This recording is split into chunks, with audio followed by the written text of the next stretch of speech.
3 বছর আপনাদের জন্য কি করেছে? সেই 4টা লাট বসেছে রে, লাইট কেটে গেছে। একে বলে ট্যাংরা মাছের চিলি ফিশ আর তিলাপিয়ার ফিশ ফ্রাই। 40 টাকা কিলো, হাঁকছে 400, দাদা যেরকম বলেছে। তোমরা যদি আমাকে নিজের ঘরের মেয়ে মনে করো তাহলে এত বরণের দরকার নেই রোজ রোজ, তাই তো? এবং বরণ আমার নয়, বরণ আপনাদের করা উচিত, কারণ আপনারা ওখানে ভিজছেন বলে আমরা এখানে ছাতার তলায় দাঁড়িয়ে আছি, নিজেদের জন্য জোরে হাততালি হয়ে যায়। বড় বড় কথা নিজের বাড়িতে এসিতে ঠান্ডা করে বসে দেবেন। যারা মাটিতে মেয়ে নলাই করে তাদের নাম হচ্ছে তৃণমূল কংগ্রেস, এটা মাথায় রাখবেন।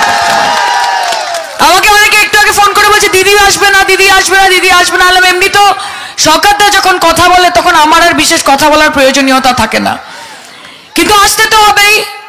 रोके जमाना चाहे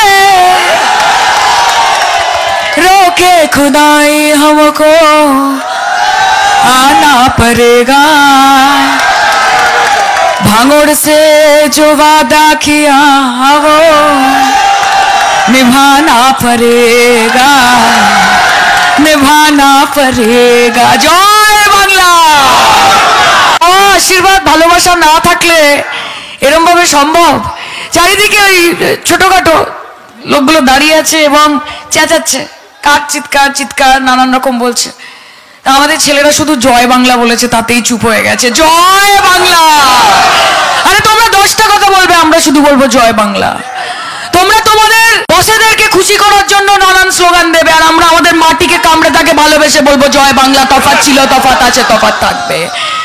আর যারা এখানে বসে বসে বড় বড় কথা বলেন তারা 3 বছর আপনাদের জন্য কি করেছে? সেই 4টা লাট বসেছে রে, লাইট কেটে গেছে। একে বলে ট্যাংরা মাছের চিলি ফিশ আর তিলাপিয়ার ফিশ ফ্রাই। 40 টাকা কিলো, হাঁকছে 400, দাদা যেরকম বলেছে।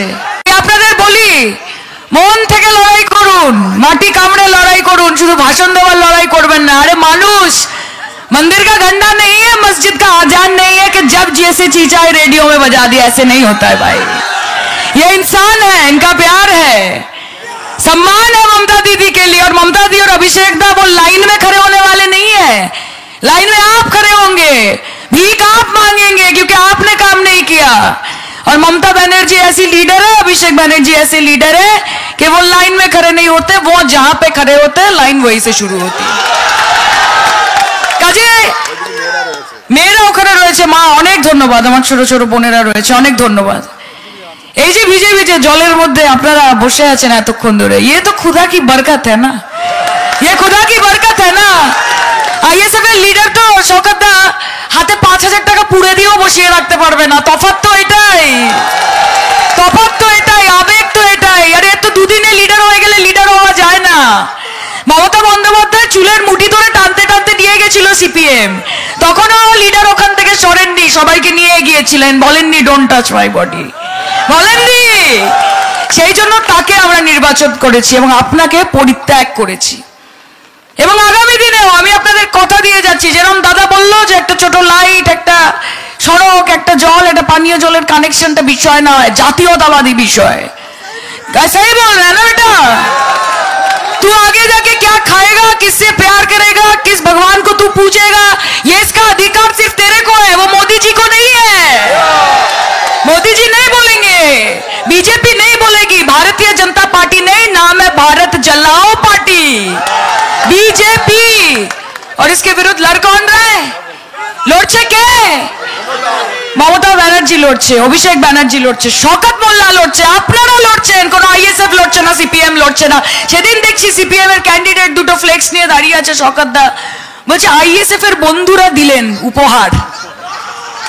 তাহলে আপনারা কখন দোস্তি করছেন, কখন মস্তি করছেন, কখন কুস্তি করছেন, এ তো বাংলার মানুষ বুঝতে পারছে না। আর আইএসএফ এর লোকজন ভাবছে যে কাকে লিডার বানিয়ে দিলাম আমি, এ কাকে লিডার বানিয়ে দিলাম যে নিজে দিক বিদিক জ্ঞান শূন্য, যে বুঝতেই পারছে না যে কোথায় যাওয়া উচিত। অবশ্য উনি যেখানেই যাবেন পিছে কুয়া है और आगे खाई है, जाएंगे कहाँ, जाएंगे कहाँ?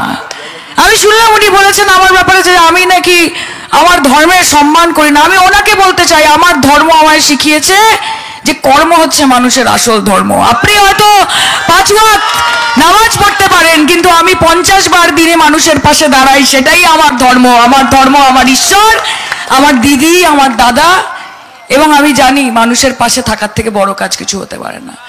মানুষকে ভালোবাসা, আল্লাহ নিজে সেটা বলেছে, মানুষের পাশে থাকো, কাজ করো, মানুষের বুকে হাসি ফোটাও, মন থেকে নয়, মন থেকে নয়, মন থেকে উনি আপনাদের পাশে নেই। যদি থাকতেন তাহলে নিজে বিজেপির 18খানা সিকিউরিটি নিয়ে ঘুরে বেড়াতেন না, আপনাদেরকে রাস্তায় ফেলে পালিয়ে যেতেন না।